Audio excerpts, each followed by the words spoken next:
The Ed Sullivan Theater buzzed with its usual energy as the audience filled the seats, expecting another light-hearted celebrity chat. Denzel Washington had arrived to promote his latest directorial project, a compelling drama centered on themes of redemption and second chances. The film had already garnered strong critical praise and was generating Oscar chatter, making this a key appearance in his press tour. Behind the scenes, however, a different mood was taking shape. According to insiders, Colbert's writing team had spent the day preparing a set of pointed questions aimed at confronting Washington about his openly Christian faith and more traditional social viewpoints. The host, reportedly feeling supported by the audience's political leanings, had expressed a desire to challenge the narrative Washington had presented in previous interviews. As the show kicked off with its familiar theme and Colbert delivered his usual monologue, everything seemed routine. The audience laughed at his political quips, clapped at the expected cues, and settled in for what they assumed would be another entertaining hour of television.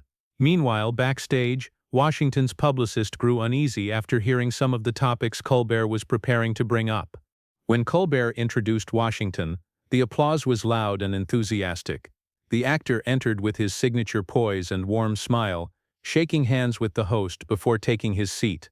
The opening minutes unfolded predictably: light discussion about the film, playful comments about Washington's famously intense work ethic, and an easy rapport that worked well on camera. Then Colbert pivoted. "So Denzel," he began, reclining slightly with a smile that lacked warmth. "This new film deals with deep issues like forgiveness and redemption.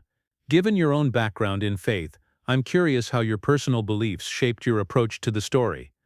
Washington nodded, appearing calm but attentive.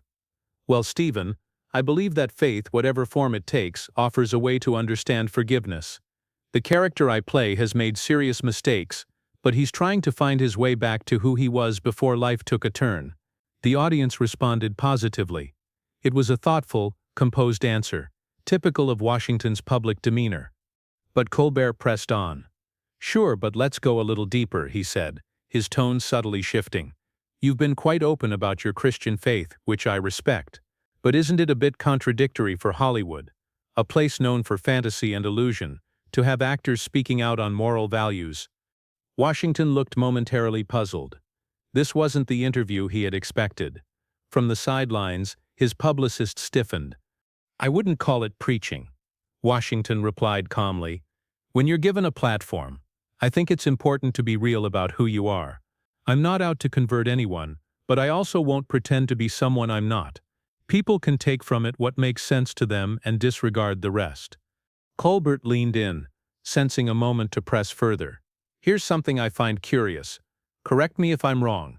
You've been relatively quiet on some of the more debated social issues your faith community tends to speak out on: marriage equality, reproductive rights, the role of religion in government. Some would argue that it looks like you're trying to have it both ways, embracing the moral weight of faith without publicly addressing the positions that often come with it." The room fell noticeably silent. This wasn't the light-hearted exchange late-night viewers were used to. Washington's expression tightened slightly, but his tone stayed calm and composed. "Stephen, I think you're missing something important," he replied. "My faith calls me to love people, not judge them.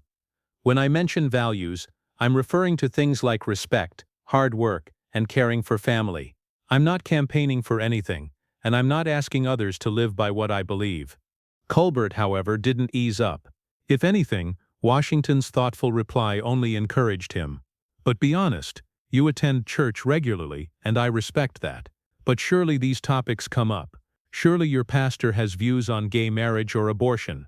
You either agree or disagree. Even staying silent is still making a choice, isn't it?"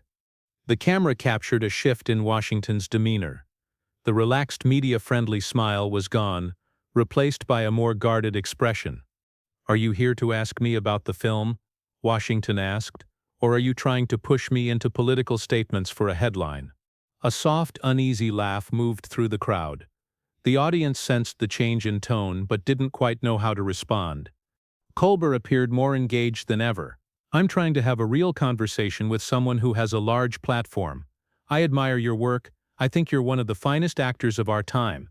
But when you speak about faith and values, when you make films about redemption and personal growth, Don't audiences deserve to understand your stance on issues that genuinely impact people's lives? Washington tightened his grip on the armrests of his chair. And who decides which issues matter? You, your viewers, or the millions of people who just want to enjoy a good film and leave feeling even a little more hopeful?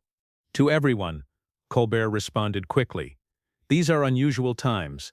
Democratic institutions are under pressure. Women's rights are being scaled back. The LGBTQ+ community is dealing with fresh challenges. When someone with your reach talks about morality but avoids these topics, it raises concerns. The tension in the room had clearly intensified.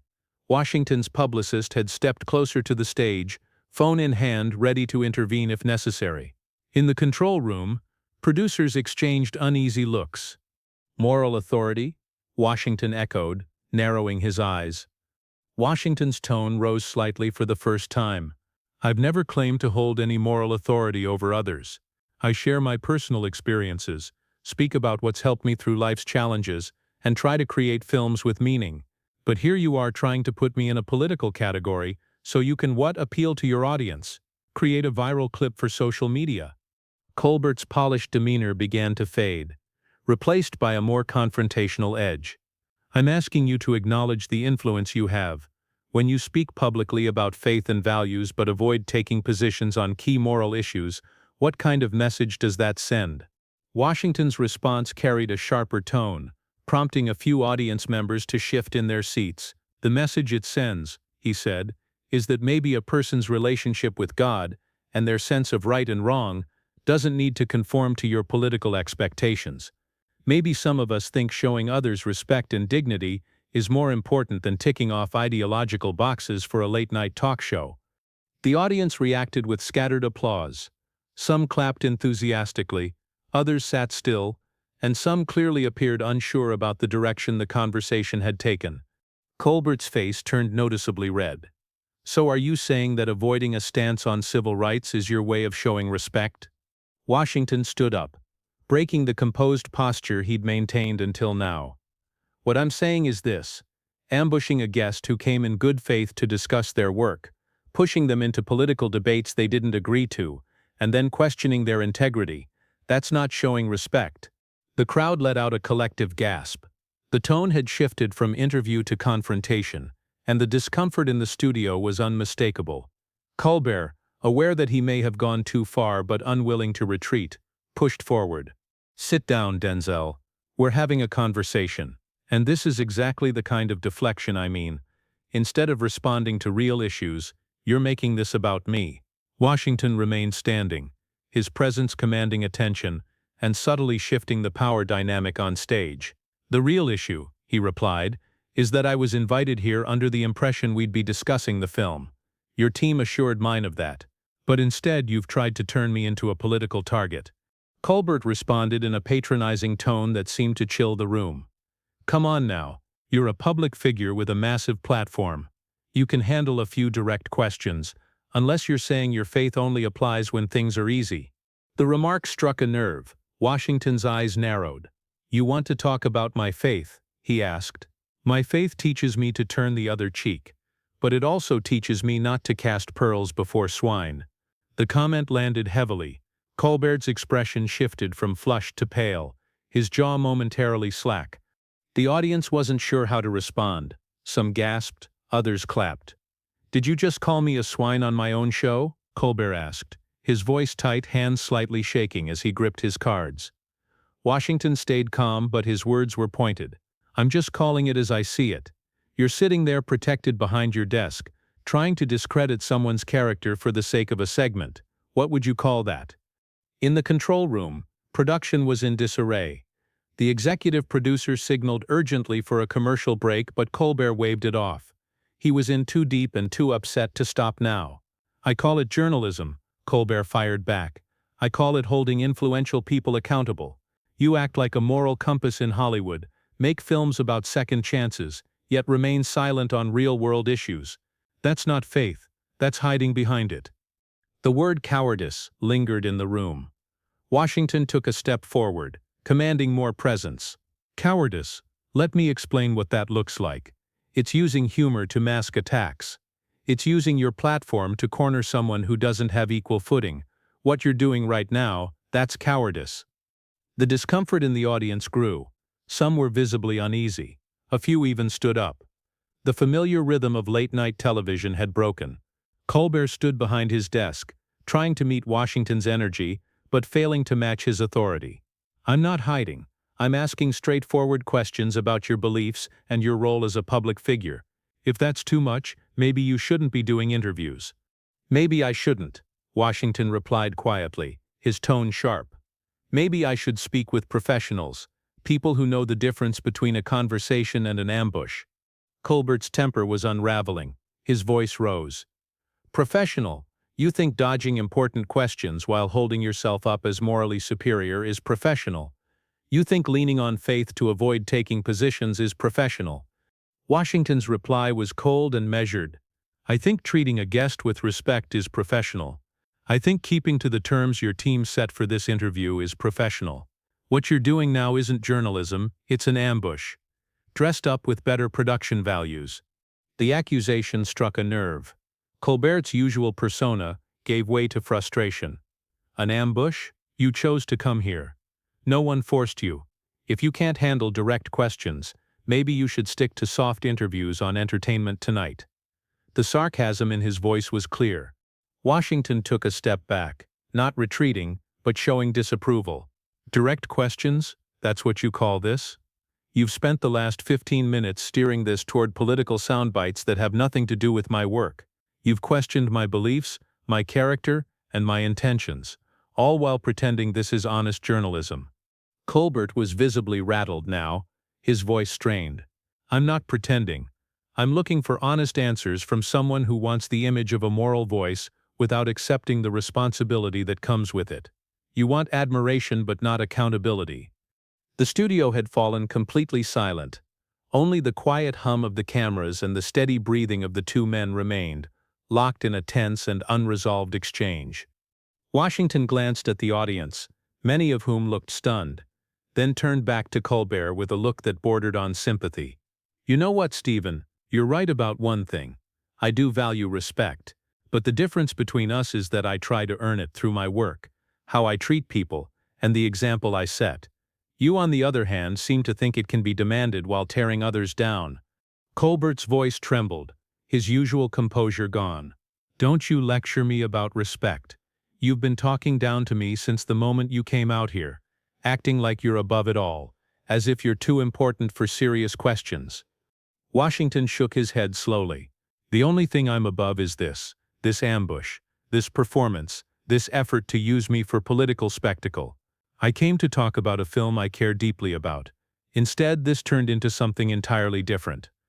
The host's replies grew increasingly scattered. "This is what accountability looks like. This is what happens when you try to play it both ways. You can't present yourself as someone with moral authority while avoiding every meaningful issue." "Moral authority," Washington repeated, his tone a mix of disbelief and fatigue. "I've never claimed to lead anyone. I'm an actor and a director who happens to have faith. But apparently that's not enough for you. You've decided I must either match your political expectations or be cast as the opposition. I'm neither." The tension was at its peak, both men's voices carrying across a now silent studio. Colbert, recognizing he was losing control, made one last effort to shift the narrative. "Fine, walk away, prove my point, show everyone what happens when you're asked real questions. Go back to your echo chambers and soft interviews." Washington paused, his hand resting on the back of his chair. For a brief second, it looked like he might fire back.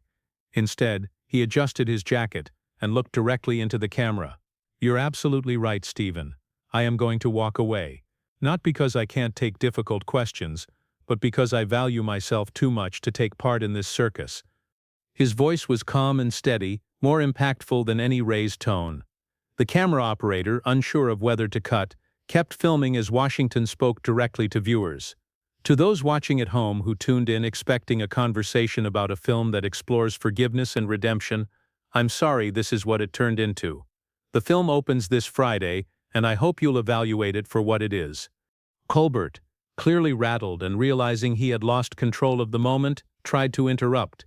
"Oh, so now you're going to use my show to promote your movie after calling me a swine?" Washington turned back to him with a look of firm disapproval. "I'm going to do what professionals do, Stephen. I'm going to honor the work of everyone involved in this film, even if you couldn't uphold your part in conducting a respectful interview." Colbert, now visibly flustered, responded with a voice filled with irritation. "Respectful? You've acted superior and dismissive since you sat down, as if you're above politics while the rest of us deal with it every day." The real world? Washington's composure wavered slightly, his voice firm but edged with frustration. "The real world is where I grew up with very little in Mount Vernon. It's where I learned a man's word matters. It's where people show respect, even when they disagree. This isn't the real world. This is some version of reality where ambushing guests passes for bravery." The audience was completely still. Some looked uneasy, others leaned in, clearly engrossed. What they were witnessing was rare, a complete breakdown of the usual conventions of televised interviews. Colbert, sensing he was losing the room, made one final push. "Fine, walk out, but don't expect to come running back when it's time to promote your next film. And don't fool yourself into thinking you're some kind of hero for avoiding tough questions." Washington paused at the edge of the stage and turned around slowly. His expression carried a mix of disappointment and resolve. "A hero? No, I'm not trying to be a hero. I'm just trying to be a man. That's something you might want to try yourself."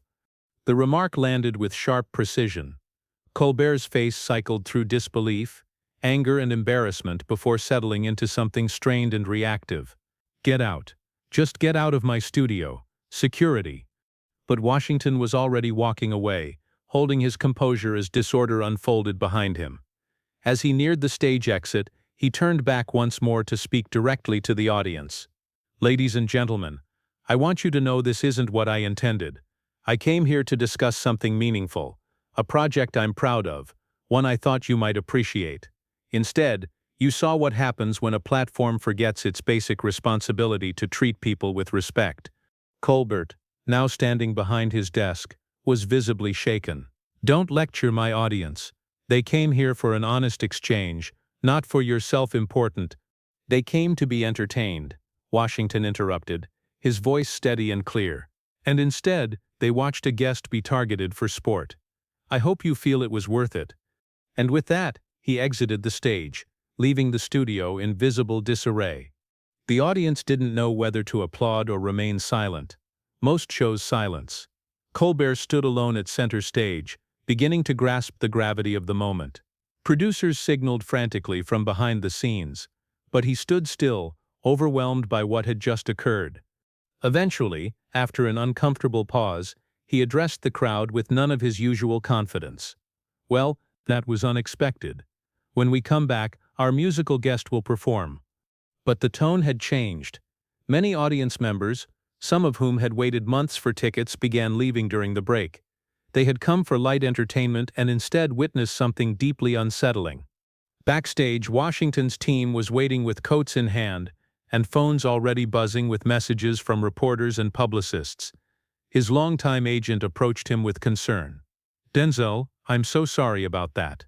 We had no idea he was going to—" "It's not your fault," Washington replied calmly, slipping on his coat with the same composure he had shown throughout the appearance. "Sometimes people reveal who they really are when the cameras are on. Tonight we saw something real about Stephen Colbert."